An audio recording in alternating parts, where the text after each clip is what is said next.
ಮತ್ತೊಂದು ತೊಗೊಂಡಿಲ್ಲ. ನಾ ಎಂಥ ಟಾಪಿಕನ್ನು ಆರಿಸ್ಕೊಂಡೀನಿ ಅಂತಂದರೆ ಗ್ಯಾರಂಟಿ ಕ್ವಶನ್ನು ಟೆಕ್ಸ್ಟ್ ಬುಕ್ನಲ್ಲಿ ಅದು ಇರಬಾರ್ದು. ನೆಕ್ಸ್ಟು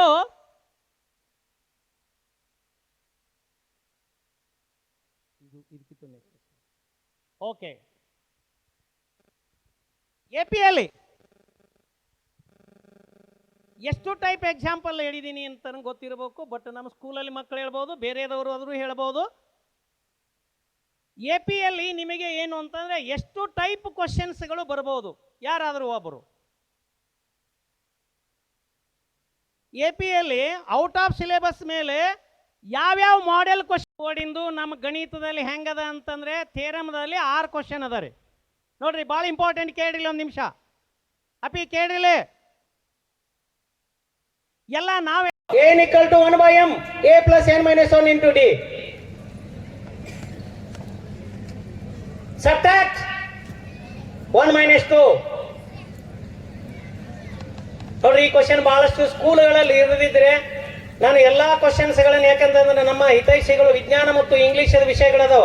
ಮೊನ್ನೆನೂ ಅವ್ರಿಗೆ ಟೈಮ್ ಸಾತಿಲ್ಲ, ಅದಕ್ಕೋಸ್ಕರ ನಾನು ಟೈಮ್ ಜಾಸ್ತಿ ತೊಳಂಗಿಲ್ಲ ನಿಮ್ಮ ಮುಂದೆ. ಮೊನ್ನೆನೂ 1 hour ನನ್ನ ಟೈಮ್ ಸಿಕ್ಕಿದೆ, ನನ್ನ ಸಿಬ್ಬಂದಿ ವರ್ಗದವರಿಗೆ ಟೈಮ್ ಸಿಕ್ಕಿಲ್ಲ. ನಾ ಒಂದೇ ಅರ್ಥದಲ್ಲಿ ಒಂದೇ ಪಾಯಿಂಟಲ್ಲಿ ಹೇಳಿನಿ. ಇವತ್ತೇ ಹೋಗಿ ನೀವು LBAದಲ್ಲಿ ಇರ್ತಕ್ಕಂಥ ಅಪ್ಲೈಡ್ ಕ್ವಶನ್ಸ್ಗಳನ್ನ ನಿಮಗೆ ಬರಲಿಲ್ಲ ಅಂದ್ರು ಯೂಟ್ಯೂಬ್ನಲ್ಲಿ ನೋಡಿ, ಇಲ್ಲವೇ ನಿಮ್ಮ ಟೀಚರ್ಸ್ ಅನ್ನ ಕಾಂಟ್ಯಾಕ್ಟ್ ಆಗಿ. ಈಗ ರೀ 1 - 2 ಮಾಡಿದಾಗ, ಸಿಂಪ್ಲಿಫೈ ಮಾಡಿದಾಗ ಏನಾಗಿದೆ, D ವ್ಯಾಲ್ಯೂ ಬರ್ತೈತ್ರಿ. ಇದೇ D ವ್ಯಾಲ್ಯೂವನ್ನು 1/n ದಲ್ಲಿ ಏನು ಅಂತ ಹಾಕಿದಾಗ ನಿಮಗೆ ಏನು ಅಂತಂದ್ರೆ 1/n = ಎಲ್ಲಿ ಅಂತಂದ್ರೆ 1/m ಬಂದಿದೆ ರೀ. ನೆಕ್ಸ್ಟ್ ಏನು ಅಂತ ಸಿಂಪ್ಲಿಫೈ ಮಾಡಿ ಏನು ಅಂತ 4ನೇ ಈಕ್ವೇಶನ್ ತೊಗೊಂಬಂದಿದ್ದೇವ್ರಿ. ಎಲ್ಲ ಕ್ಯಾನ್ಸಲ್ ಆಗಿ ಲಾಸ್ಟಿಗೆ ಏನು ಅಂದ್ರೆ AM = 1 ಬಂದಿದೆ. ಇಂಥ ಕ್ವಶನ್ಗಳು ಏನು ಅಂತಂದ್ರೆ ನಿಮ್ಮನ್ನ ಕಾಡ್ತಾವ್ರಿ, ತಿಳ್ಕೊಡ್ರಿ. ನಾ ಸ್ಟಾರ್ಟಿಂಗ್ ಹೇಳಿನ್ರಿ, ಇಂಥ ಕ್ವಶನ್ ಮಾಡ್ತೀರಪ್ಪ ನೀವು, ಈಸಿ ಆಗಿರ್ತಕ್ಕಂಥ ಕ್ವಶನ್ ಬಿಡ್ತೀರಿ. ನನ್ನ ಗಣಿತದ ಬಗ್ಗೆ ತೆಲ್ಲೋವ್ ಆಗಿದ್ದು, ಬಹಳಷ್ಟು ಇಂಟೆಲಿಜೆಂಟ್ ಮಕ್ಕಳ ಕಷ್ಟ ನೋಡೋದೇ ನನಗೆ ಇದನ್ನೇ ರೀ. ಇಂಥ ಎಲ್ಲಾ ಕ್ವಶನ್ ಬಿಡಿಸ್ತೀರಿ, ಸಿಂಪಲ್ ಆಗಿರ್ತಕ್ಕಂಥ ಕ್ವಶನ್ ಬಿಟ್ಟು ಬರ್ತೀರಿ. ಯಾಕೆ ಅನ್ನೋದೇ ಗೊತ್ತಾಗ್ತಾ ಇಲ್ಲ ನನಗೆ. ನಾ ಔಟ್ ಆಫ್ 80 ಬಹಳಷ್ಟು ಚೆಕ್ ಮಾಡಿ ನೋಡಿ, ಸಿಂಪಲ್ ಆಗಿದೆ ರೀ. a + b ಹೋಲ್² ಬಿಡಿಸ್ಯಾನ್ರಿ. ಇದು a + y² ಅಂದ್ರೆ a + b ಹೋಲ್² ಬಿಡಿಸ್ಯಾನ್ರಿ. x² + y² x² - y² ತೊಗೊಂಡ್ರಿ. x² - y² ತೊಗೊಂಡು ಸಿಂಪ್ಲಿಫಿಕೇಶನ್ ಮಾಡಿದಾಗ ಎಲ್ಲಕ್ಕಿಂತಲೂ ಲಾಸ್ಟಿಗೆ ಏನು ಅಂತಂದ್ರೆ -p² + q² ಬಂದಿದೆ ರೀ. q² - p² ಬಂದಿದ್ದಾರೆ. ಕ್ವಶನ್ ಆಗಿದೆ ರಕ್ಷಿತಾ, ಇದು ಬಿಡಿಸಿದ್ದಾಗಿದೆಯಾ? ಬರೋ ಆಗಿದೆಯಾ? ಓಕೆ, ಏನ್ ಬಿಡಿಸ್ಬೇಕು, ಹ್ಯಾಂಗ ಬಿಡಿಸ್ಬೇಕು? LHS ತೋಳೋ RHS ತೋಳೋ, ಏನ್ ಮಾಡಿದ್ರೆ ನನಗೆ ಆನ್ಸರ್ ಬರ್ತೈತೆ? ವೆರಿ ಸಿಂಪಲ್, ಏನು ಮಾಡೇ ಇಲ್ಲವ. x² ಮಾಡಿದಾನೆ, x = ಕೊಟ್ಟಿದ್ದಾನೆ, p tan θ + q sec θ. Applying formula a + b whole square. This is also a + b whole square. x² - y² ಬಿಡಿಸ್ಯಾನ್ರಿ. x² - y² cancel ಆಗಿ ಎಷ್ಟು ಬಂದಿದೆ? p² × -1 - q² × -1. ಲಾಸ್ಟಿಗೆ ನಿಮಗೆ q² - p² ಆನ್ಸರ್ ಬಂದಿದೆ. ಸ್ವಲ್ಪ ಒಂದೊಂದು ಕ್ವಶನ್ ತಗೊಂಡಿನಿ ನಿಮಗೆ. ಅಪ್ಲೈಡ್ ಕ್ವಶನ್ ದಲ್ಲಿ ಎಂತ ಕ್ವಶನ್ ಅದು ಒಂದೊಂದು ತಗೊಂಡಿದ್ದೀನಿ. ಓಕೆ, ನೆಕ್ಸ್ಟ್ ಟೈಮ್ ಆಗಿದೆ. ಅಪ್ಲಿಕೇಶನ್ ಆಫ್ ಟ್ರಿಗೊನೋಮೆಟ್ರಿ, ತ್ರಿಕೋನಮಿತಿ ಅನ್ವಯನ. ಸರ್, ಇದು ಕ್ವಶನ್ ಎಲ್ಲಿಂದ ತಂದಿರಿ? ಸುಮ್ಮನೆ ಕೊಡ್ತಾರೇನ್ರಿ? ಯಾವ ಅಂದ್ರೆ 5 ಯಪ್ಪ ಆದ್ರೆ ಇದು ಯಾವ ಅಲ್ಲ. 5 ಮಾರ್ಕ್ಸ್ ಕೊಡ್ಬೇಕಂದ್ರೆ ಸುಮ್ಮನೆ ಅದೇನ್ರಿ? ಲಾಸ್ಟಿಗೆ ಬಂದಿದೆ ಅವನು 5 ಮಾರ್ಕ್ಸ್ ಕ್ವಶನ್ ಕ್ರಿ. ಅದಕ್ಕೆ ಸರ್ ಟೈಮ್ ಆಗತ್ತೆ ಅಂದ್ರೆ ಅದಕ್ಕೋಸ್ಕರ ಸಿಂಪಲ್ ಆಗಿ ಹೇಳ್ತಾ ಇದ್ದೀನಿ ನಿಮಗೆ. ಏನ್ ತಗೋಬೇಕು? 60 ಆದ್ರೆ ಎಂಗಲ್ A 60 ಆಗ್ತರಿ, ಪರ್ಯಾಯ ಕೋನ. 30 ಆದ್ರೆ ಎಂಗಲ್ C 30 ಆಗ್ತರಿ, ಪರ್ಯಾಯ ಕೋನ. ಮೊದಲು ಏನ್ ತಕೊಳ್ರಿ? HN ತಕೋರಿ. ಮೊದಲೇನ್ ತಕೋರಿ ಎಚ್ ಎನ್ ತಕೋರಿ, ಆಮೇಲೆ ಎಂ ಎಸ್ ತಕೋರಿ. ಎಚ್ ಎನ್ ರಲ್ಲಿ ಏನ್ ಮಾಡ್ರಿ ಅಂದ್ರ ಎಚ್ ಎಂ ಮೈನಸ್ ಮಾಡ್ರಿ, ನಿಮ್ಗೆ ಏನ್ ಸಿಗ್ತದೆ? ಸಿಇ ಸಿಗ್ತದ್ರಿ. ಏನ್ ಸಿಗ್ತೈತಿ? ಸಿಇ ಸಿಗ್ತೈತಿ. ಟೋಟಲ್ ಡಿ ಎಷ್ಟದ್ರಿ? ಡಿ ಸಿ ಎಷ್ಟದ್ರಿ? 500 ಮೀಟರ್ ಅದ್ರಿ. 500 ಮೀಟರ್ದಾಗ ಸಿಇ ತೆಗಿರಿ, ಎಷ್ಟು ಉಳಿತದಲ್ರಿ ಅಷ್ಟು ಎ ಬಿ ಆಗ್ತದೆ. ಟೇಕ್ ಇಂಥ ಕ್ವಶನ್ಗಳನ್ನ ಯಾವಾಗ ಬಿಡಿಸ್ತೀರೋ ಅವತ್ತಿನ ದಿವಸ ನಿಮ್ಮನ್ನ ಸರ್ವಾಂಗೀಣ ಅಭಿವೃದ್ಧಿ ಮಕ್ಕಳು ಅಂತ ಕರಿತೀನ. ಅಲ್ಲಿ ತನಕ ಕರೆಯಂಗಿಲ್ಲ, ಅಲ್ಲಿ ತನಕ ನಿಮ್ಮನ್ನು ಕರೆಯದೇ ಇಲ್ಲ ನಾನು. ಟೆಕ್ಸ್ಟ್ ಬುಕ್ ಕ್ವಶನ್ ಎಲ್ಲರೂ ಬಿಡಿಸ್ತೇವೆ ನಾವು, ನೀವು ಎಲ್ಲರೂ ಬಿಡಿಸ್ತೇವೆ. ಇದು ನೋಡ್ರಿ surface area and last one. ನಿಮಗೆ 2 ಕ್ವಶನ್ಸ್ಗಳನ್ನ ಮೇಲ್ಮೈ ವಿಸ್ತೀರ್ಣ ಮೇಲೆ ಒಂದು 2 ಕ್ವಶನ್ ತಗೊಂಡಿದ್ದೀನಿ, ಅದನ್ನು ಸ್ವಲ್ಪ ಹೇಳ್ಬಿಡ್ತೀನಿ. ಇದು ಬಹಳ ಕಾಳಜಿ ರೀ, ಓಲ್ಡ್ ಸಿಲೆಬಸ್ನಾಗ. ಇದು ನಿಮ್ ಟೆಕ್ಸ್ಟ್ ಬುಕ್ ನ ಬಿಡಿಸ್ಯಾನ್ರಿ, ನೋಡಿರನ? ಎಷ್ಟನೇದದ್ರಿ ಟೆಕ್ಸ್ಟ್ ಬುಕ್ ನ ಬಿಡಿಸಿದ ಕ್ವಶನ್ ಇದು? ಎಷ್ಟೇದ್ದು? ಆಗ ನಿಮ್ಮ ಜೋಬಲ್ಲಿ 5 ಮಾರ್ಕ್ಸ್ ಜೋಬಿಗೆ ಬರ್ತಾವ್ರಿ. ಇವು ಆಗಲ್ಲ ಅಂತ ಆಗಲ್ಲ ಈಗ ನಿಮಗ. ಓಕೆ ನೋಡ್ರಿ, ಹೆಲಿಮ್ ಆಫ್ ಹೆಮಿಸ್ಫಿಯರ್ ಅಂತ ತೆಗೆದಿದ್ದೇವೆ, ಹೆಲಿಮ್ ಆಫ್ ಕೋನ್ ತೆಗೆದಿದ್ದೇವೆ, ಹೆಲಿಮ್ ಆಫ್ ಟಾಯ್ ತೆಗೆದಿದ್ದೇವ್ರಿ, ಹೆಲಿಮ್ ಆಫ್ ಸಿಲಿಂಡರ್ ತೆಗೆದಿದ್ದೇವ್ರಿ. ಅವೆರಡೂ ಕೂಡಿಸಿ ಡಿಫ್ರೆನ್ಸ್ ಮಾಡಿದೇವ್ರಿ. 16 ಪಾಯದೊಳಗೆ 8 ಪಾಯ್, ಒಂದೊಂದು ಜಾಗದಾಗ ಪಾಯ್ ವ್ಯಾಲ್ಯೂ ಇಡಬೇಡ್ರಿ, ಯಾಕಂದ್ರೆ ಒಂದಕ್ಕೊಂದು ಕ್ಯಾನ್ಸಲ್ ಆಗ್ತಿರ್ತಾವು. ಅದೇ ಟೆಕ್ನಿಕ್ ರೀ. ಹಾ ಓಕೆ, ಲಾಸ್ಟ್ ಒಂದು ಕ್ವಶನ್ ಅನ್ನ ಹೇಳಿ ಮುಗಿಸ್ಬಿಡ್ತೀನಿ ನಿಮ್ಗೆ. ಇನ್ನೊಂದು ಕ್ವಶನ್ ಇದೆ ರೀ. Okay, coordinate geometry. ಕೋಆರ್ಡಿನೇಟ್ ಜಿಯೋಮೆಟ್ರಿಯಲ್ಲಿ LBAದಲ್ಲಿ ಒಂದು ಕ್ವಶನ್ ಇದೆ ನೋಡ್ರಿ, ಬಹಳ ಸಿಂಪಲ್ ಇದೆ. ತ್ರಿಭುಜ ABCಯ 3 ಸಿಂಗಗಳ ಬೇಕಾಗಿದ್ದ ಅಂಶ ಏನಪ್ಪಾ ಅಂತಂದ್ರೆ ಲಂಬಕೋನ ತ್ರಿಭುಜದ ಗುಣಲಕ್ಷಣಗಳು. ನಮ್ಗೆಲ್ರಿಗೂ ಗೊತ್ತದ, ಒಂದು ಲಂಬಕೋನ ತ್ರಿಭುಜ ಕೋನ B 90 ಅದ, ಉಳಿದ 2 ಕೋನಗಳು ಲಘು ಕೋನಗಳಾಗಿರ್ತವೆ. ಕೋನ B 90 ಡಿಗ್ರಿ ಆದ್ರ ಕೋನ A ಮತ್ತು ಕೋನ C ಲಘು ಕೋನಗಳಾಗಿರ್ತಾವ ಅನ್ನೋದು ನಮ್ಗೆ ಅರ್ಥ ಇರಲಿ. ಆಮೇಲೆ ಲಂಬ ಕೋನದ ಅಭಿಮುಖವಾಗಿರ್ತಕ್ಕಂಥ ಬಾಹು ಯಾವಾಗಲೂ ದೊಡ್ಡದಿರ್ತದೆ, ಪಾದ ಮತ್ತು ಎತ್ತರಕ್ಕಿಂತ ದೊಡ್ಡದಿರ್ತದೆ. ಇದು ಒಂದೇ ಲಕ್ಷಣ ನಮಗೆ ಗೊತ್ತಿರಬೇಕು. ನೆಕ್ಸ್ಟು ನಮಗೆ ಗೊತ್ತಾಗಿರ್ಬೇಕಾಗಿದ್ದು ಪೈಥಾಗೊರಸನ ಪ್ರಮೇಯ. ಒಂದು ಲಂಬಕೋನ ತ್ರಿಭುಜದಲ್ಲಿ ವಿಕರ್ಣದ ಮೇಲಿನ ವರ್ಗವು ಉಳಿದೆರಡು ಬಾಹುಗಳ ವರ್ಗಗಳ ಮೊತ್ತಕ್ಕೆ ಸಮನಾಗಿರುತ್ತದೆ ಅಂಥೇಳಿ ನಮ್ಗೆ ನಿರೂಪಣೆ ಗೊತ್ತದ. AC² = AB² + BC² ಅಂತೇಳಿ ಇದು ನಮ್ಗೆ ಗೊತ್ತಿರಲೇಬೇಕು. ಇನ್ನು ನೆಕ್ಸ್ಟು ತ್ರಿಕೋನಮಿತಿಯ ಪ್ರಮುಖ ಅನುಪಾತಗಳಾದ ಸೈನು, ಕಾಸು, ಟ್ಯಾನ್ ಗೊತ್ತಿರಬೇಕು. ಸೈನದ ಒಂದು ಅನುಪಾತವನ್ನ ನೆನ್ಪಿಟ್ಕೋಬೇಕಾದ್ರೆ 3 ಶಬ್ದಗಳನ್ನ ನೆನ್ಪಿಟ್ಕೊಳ್ರಿ. ಮೊದಲನೇ ಶಬ್ದ ಯಾವುದು ಅಂತಂದ್ರೆ SOH. SOH ಅಂತಂದ್ರ ಸೈನು, O ಅಂದ್ರ ಅಪೋಸಿಟ್ ಸೈಡು, H ಅಂದ್ರ ಹೈಪೋಟನಸ್. ಸೊ ಒಂದು ಅನುಪಾತವನ್ನ ನೆನ್ಪಿಟ್ಕೊಳ್ಳಿಕ್ಕೆ ನಾವು SOH ಎಂಬ ಪದವನ್ನ ನೆನಪಿನಲ್ಲಿ ಇಟ್ಕೋಬೇಕು. ಎರಡನೇ ಪದವನ್ನ CAH ಅಂತೇಳಿ ನೆನ್ಪಿಟ್ಕೋತೀವಿ. ಮೂರನೇ ಒಂದು ಅನುಪಾತ ನೆನ್ಪಿಟ್ಕೋಬೇಕಾದ್ರೆ TOA ಅಂತೇಳಿ ಒಂದು ಅನುಪಾತವನ್ನ ನೆನ್ಪಿಟ್ಕೋತೀವಿ. tan = O/A ಅಂತ ಬರ್ತದ. ಇನ್ನು ನೆಕ್ಸ್ಟ್ ಅವುಗಳಿಗೆ ಸಂಬಂಧಪಟ್ಟಂಗ ನಿರ್ದಿಷ್ಟ ಕೋನಗಳದವಲ್ಲಿ ಯಾವುದಪ್ಪ ಅಂತಂದ್ರೆ 0 ಡಿಗ್ರಿ, 30 ಡಿಗ್ರಿ, 45, 60, 90. ಇವುಗಳಲ್ಲಿ ನಮಗ 0 ಡಿಗ್ರಿನೂ ಇಲ್ಲಿ ಬೇಕಾಗಿಲ್ಲ, 90 ಡಿಗ್ರಿನೂ ಬೇಕಾಗಿಲ್ಲ. ನಮಗೆ ಬೇಕಾಗಿದ್ದು ಹೆಚ್ಚು ಯಾವುದಪ್ಪ ಅಂತಂದ್ರೆ ಒಂದು 30 ಡಿಗ್ರಿ, ಇನ್ನೊಂದು 45 ಡಿಗ್ರಿ, ಇನ್ನೊಂದು ಯಾವುದು 60 ಡಿಗ್ರಿ. ಇನ್ನು ನೆಕ್ಸ್ಟ್ ಇವುಗಳಲ್ಲಿ ಆಂಗಲ್ ಆಫ್ ಎಲಿವೇಶನ್, ಡಿಫ್ಲೆಕ್ಷನ್ ಅಂತೇಳಿ ಉನ್ನತ ಕೋನ ಮತ್ತು ಅವನತ ಕೋನ ಗೊತ್ತಿರಬೇಕು. ಇನ್ನು ನೆಕ್ಸ್ಟ್ ಯಾವುದೇ ಒಂದು ಬಿಲ್ಡಿಂಗಿನ ಎತ್ತರ, ದೂರ ಮತ್ತು ಎತ್ತರವನ್ನು ಕಂಡುಹಿಡಿಯಲಿಕ್ಕೆ ಈ ಸೂತ್ರವನ್ನು ಉಪಯೋಗ ಮಾಡ್ತೀವಿ. tan θ = ಎತ್ತರ ಡಿವೈಡೆಡ್ ಬೈ ದೂರ, distance divided by height. Next page ತೋಡ್ ಸರ. Next page. ಇನ್ನು ಈ ಒಂದು ಹೈಟ್ಸ್ ಅಂಡ್ ಡಿಸ್ಟನ್ಸ್ ಒಳಗಡೆ ನಮ್ಗೆ ಏನು ಏನೇನು ಕಂಡು ಬರ್ತದ ಅನ್ನೋದು ಒಂದು ಸ್ವಲ್ಪ ನೋಡ್ರಿ ಇಲ್ಲಿ. ಆ ಪ್ರಶ್ನೆಯನ್ನ ಗಮನಿಸಿದಾಗ ಒಂದು ಅಥವಾ ಎರಡು ಲಂಬಕೋನ ತ್ರಿಭುಜಗಳದಾವ, ಅಲ್ಲಿ ನಮ್ಗೆ ಎರಡು ಎತ್ತರಗಳು ಬರ್ತಾವ, ಎರಡು ದೂರಗಳು ಬರ್ತಾವ, ಎರಡು ಅಥವಾ ಎರಡಕ್ಕಿಂತ ಹೆಚ್ಚು ಲಘು ಕೋನಗಳು ಬರ್ತಾವ. ಲಘು ಕೋನ ಬರ್ತದ, ಯಾಕಂದ್ರೆ ಒಂದು ಕೋನ ಆಲ್ರೆಡಿ 90 ಅದ, ಇನ್ನು ಉಳಿದಿದ್ದು ಎರಡು ಕೋನಗಳು ಲಘು ಕೋನಗಳಾಗಿರ್ತಾವ. ಅವು ಹೆಚ್ಚು ಎರಡು ಅಥವಾ ಎರಡಕ್ಕಿಂತ ಹೆಚ್ಚು ಲಘು ಕೋನಗಳು ಬರ್ತಾವ.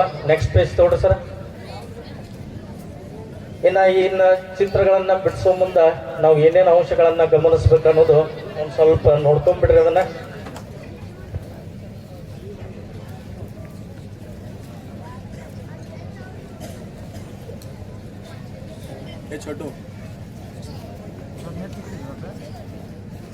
ಎಸ್, ನೋಡ್ಕೊಂಡ್ರಿ.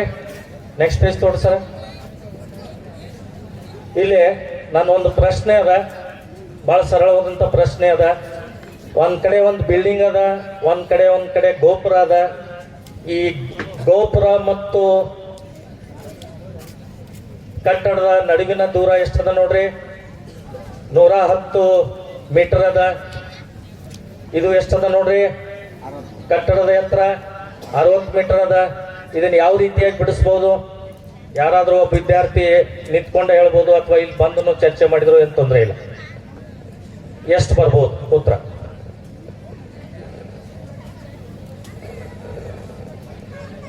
ಒಬ್ರು ಯಾರು ಬೇಕಾದ್ ಬರ್ಬೋದು.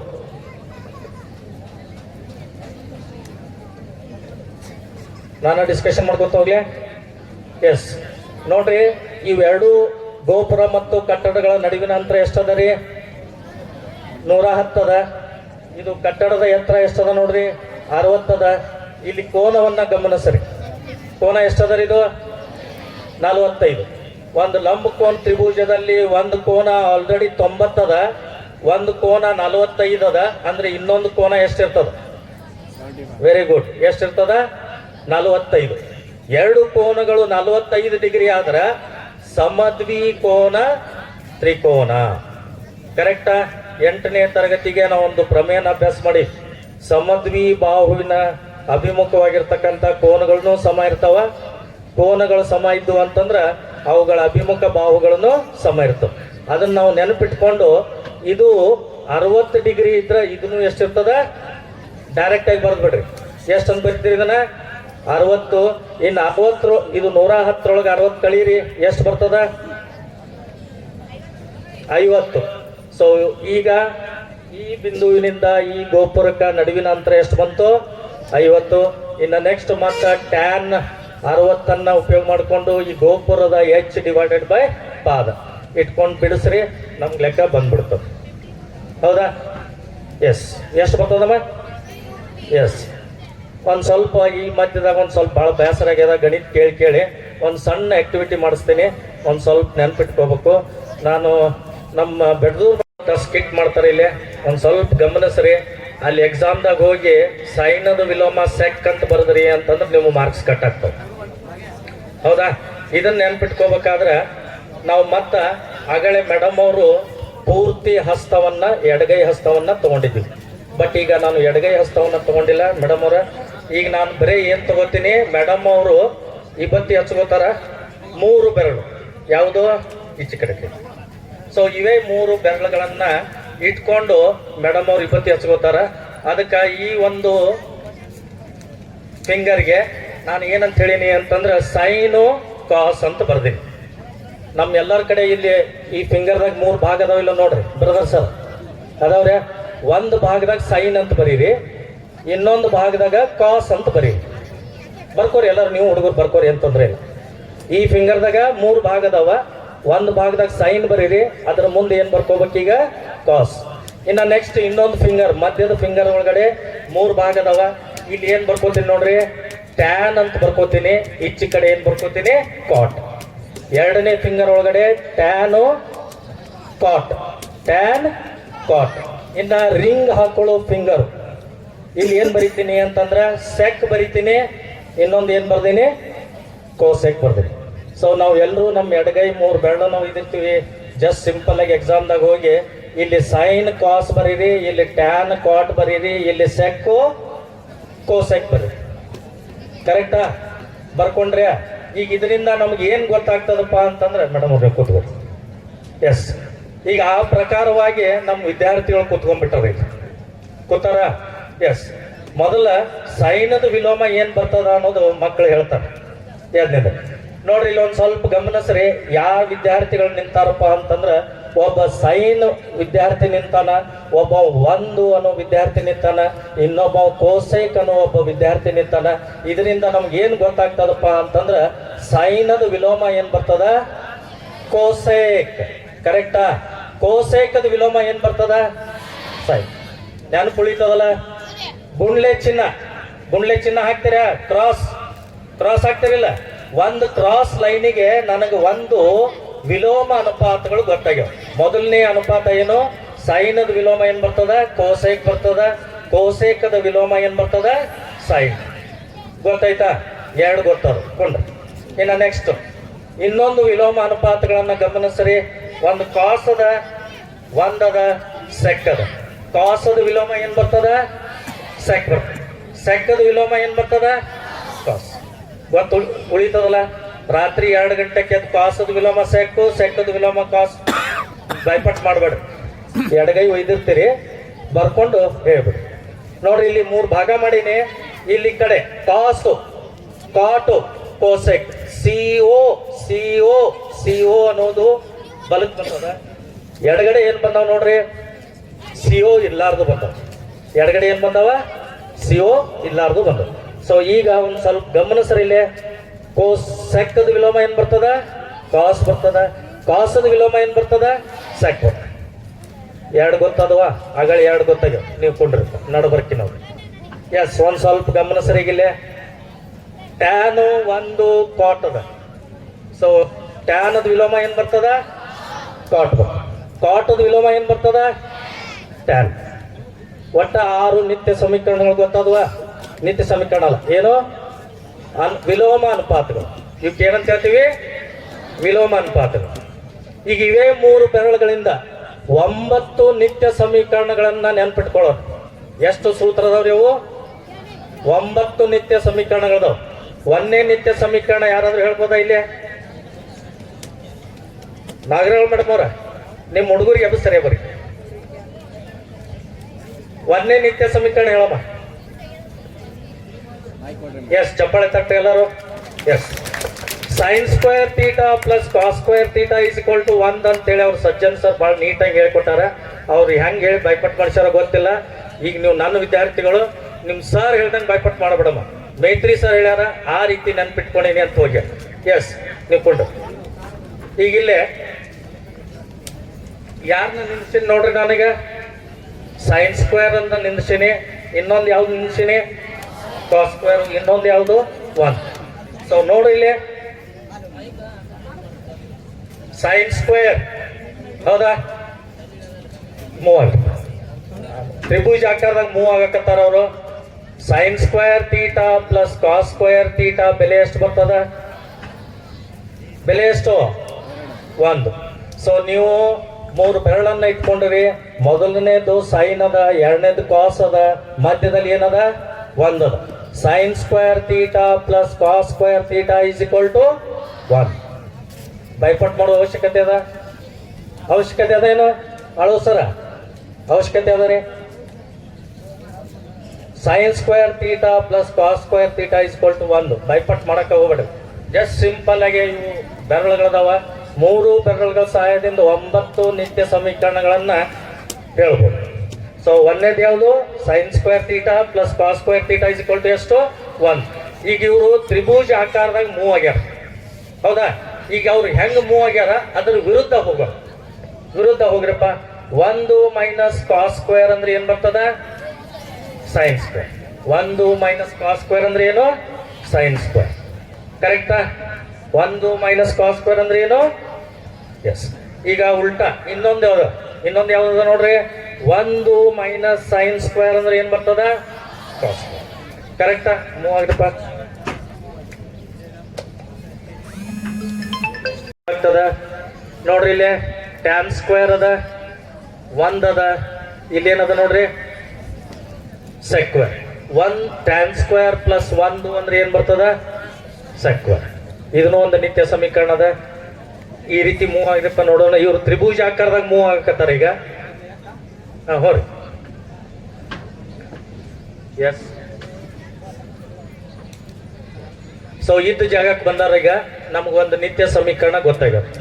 ಈಗ ಅವ್ರು ಹೆಂಗ ಬಂದಾರ ಅದರ ವಿರುದ್ಧ ದಿಕ್ನಾಗ ಹೋಗ್ಬೇಕು. ಮತ್ತೊಂದು ನಿತ್ಯ ಸಮೀಕರಣ ಬರ್ತದೆ. ಹೆಂಗಪ್ಪ ಅಂತಂದ್ರ sec square minus 1 is equal to ಏನ್ ಬರ್ತದ ಟ್ಯಾನ್ ಸ್ಕ್ವೇರ್. ಮತ್ತೊಂದು ನಿತ್ಯ ಸಮೀಕರಣ ಯಾವ್ದು ಬರ್ತದ್ರಿ? Sec square minus 1 is equal to tan square. ಹೌದಾ? ಇನ್ನೊಂದು ನಿತ್ಯ ಸಮೀಕರಣ ನೋಡ್ರಿ ಇಲ್ಲಿ. ಸೆಕ್ವೇರ್ ಮೈನಸ್ ಟ್ಯಾನ್ ಸ್ಕ್ವೇರ್ ಅಂದ್ರೆ ಏನ್ ಬರ್ತದ 1. ಕರೆಕ್ಟಾ? ಇನ್ನ ನೆಕ್ಸ್ಟ್ ಇನ್ನೊಂದು ಗಮನಿಸ್ರಿ. ನೀವು ಕೊಂಡ್ರಿಪ್ಪ ನೀವ್ ಈಗ ಇಲ್ಲಿನೂ ಮತ್ತೆ 3 ಸೂತ್ರ ಬರ್ತಾವ. ಯಾವುದು? 1 ಪ್ಲಸ್ ಕಾಟ್ ಸ್ಕ್ವೇರ್ ಅಂದ್ರೆ ಏನ್ ಬರ್ತದ ಕೋಸೆಕ್ ಸ್ಕ್ವೇರ್ ಥೀಟಾ. ಕರೆಕ್ಟಾ? ಉಲ್ಟಾ ಹೋಗೋಣ. Cosec square theta minus cot square theta is equal to ಎಷ್ಟು ಬರ್ತದ 1 ಬರ್ತದ. ಹೌದಾ? Next cosec square minus 1 is equal to ಏನ್ ಬರ್ತದ? ಎಸ್. 9 ನಿತ್ಯ ಸಮೀಕರಣಗಳನ್ನ ಮಧ್ಯರಾತ್ರಿ 2ಕ್ಕ ಎದ್ದು ಬೈಪಟ್ ಮಾಡಕ್ ಹೋಗ್ಬೇಡ್ರಿ. ಜಸ್ಟ್ ಸಿಂಪಲ್ ಆಗಿ 3 ಬೆರಳುಗಳದವ. ಸೈನ್ ಕಾಸು. ಸೈನ್ ಇದ್ದಿದ್ದು ಏನ್ ಮಾಡ್ಕೋಬೇಕು? Sign square. ಕಾಸ್ ಇದ್ದಿದ್ದು ಕಾಸ್ ಸ್ಕ್ವೇರ್. ಟ್ಯಾನ್ ಇದ್ದಿದ್ದು ಟ್ಯಾನ್ ಸ್ಕ್ವೇರ್. ಎರಡನೇದು ಕಾಟ್ ಸ್ಕ್ವೇರ್. Next finger